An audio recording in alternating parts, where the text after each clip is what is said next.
Bonjour ou bonsoir, ça dépend des pays. J'ai une petite histoire à partager avec vous. Mais avant cette histoire, allons-y d'abord suivre la maman, la femme intègre, la reine du Sahel, Amina Polo.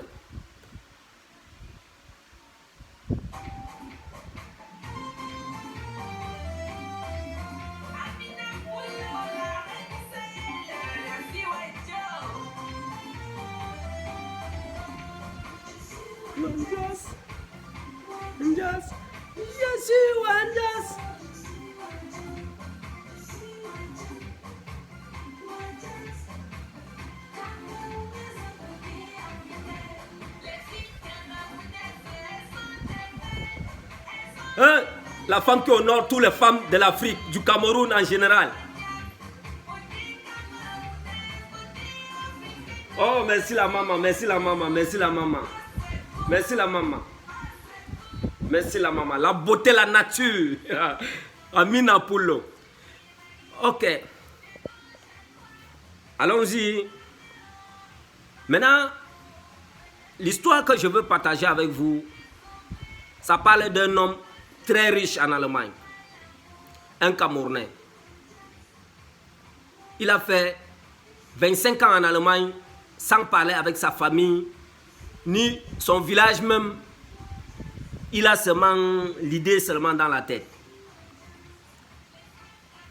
Maintenant, il décide de rentrer au Cameroun, investir pour sa famille.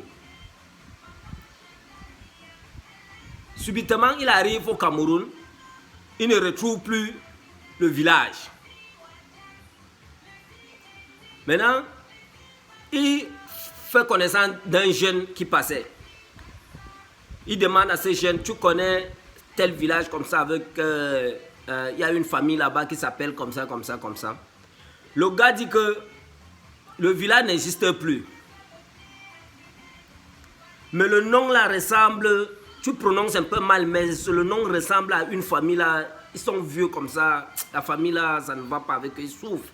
Je vais t'amener d'abord là-bas, on va les demander si c'est eux ou pas. Mais comme c'était tard, ils sont arrivés à 3 h du matin. Mais le vieux était fatigué, la mère était fatiguée, ils n'ont pas pu causer. Il les a dit seulement que laissez ce gars dormir ici. Hein? Il cherchait une famille, mais demain matin, je vais revenir, on va causer, on va lui demander ce qu'il cherche. Le vieux a sorti la natte, l'a donné comme il dormait dehors.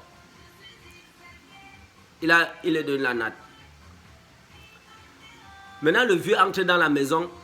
Après, à 4 h du matin, il dit à sa femme que tu ne sais pas que nous sommes devenus riches. Sa femme dit que mais nous sommes devenus riches comment? Nous sommes les plus pauvres du village. Tu me dis que nous sommes devenus riches comment? Hein? Il dit que cet enfant qui est venu là, il vient de l'Europe, il doit avoir beaucoup d'argent sur lui. Si on le tue, on va prendre tout cet argent là, on va sortir de ce village, on va devenir riche. Maintenant, la femme dit non. Mais comme elle a dit beaucoup d'argent, tant que je connais la femme avec l'argent, mamma mia. Il a dit que non. Elle a validé. Le vieux, je ne sais pas de quelle manière il a tué le gars. Maintenant, il dit à sa femme qu'on part enterrer. Ils sont partis enterrer le gars la nuit. Maintenant, ils ont fouillé, ils ont trouvé seulement les cartes magnétiques. Donc, ça ne peut même pas. Ils ne connaissent pas le mot de passe, donc ils ne peuvent même pas récupérer l'argent avec. La femme veut crier et dit qu'on a des affaires. Tu veux dire quoi maintenant? Tu veux que moi je ne sois pas en prison? La femme se calme.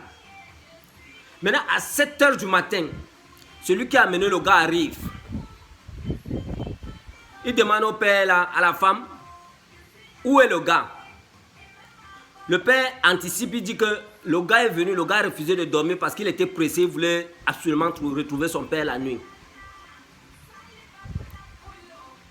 Mais le gars dit que, mais retrouver son père comment? Parce que le nom qu'il m'a donné, ça ressemble à votre nom. Il dit que lui, il est en Allemagne, il rentre comme ça là pour construire la maison à son père, aider son père, comme ça, parce qu'il avait laissé, il était le seul garçon. Quand il a donné le nom, la mère a compris le nom, c'est que c'est son fils. La mère a commencé à crier, tu as tué mon fils, tu as tué mon fils. Quand elle a entendu que l'enfant est venu investir pour eux, et maintenant l'enfant est mort, et c'est son enfant, la femme n'a pas pu supporter, tu sais, la femme ne peut pas supporter, c'est son enfant. La femme a commencé à crier. Maintenant, tous les voisins sont sortis, on a appelé la police, on a pris ce monsieur, qui est pauvre, il va finir maintenant pauvre dans la prison, toute sa vie, parce qu'il est déjà vieux, il va mourir seulement, c'est condamné à mort. On l'a amené en prison. Avec sa femme, avec la femme là, je ne sais pas combien d'années qu'on les a jugés, mais c'est meurtre.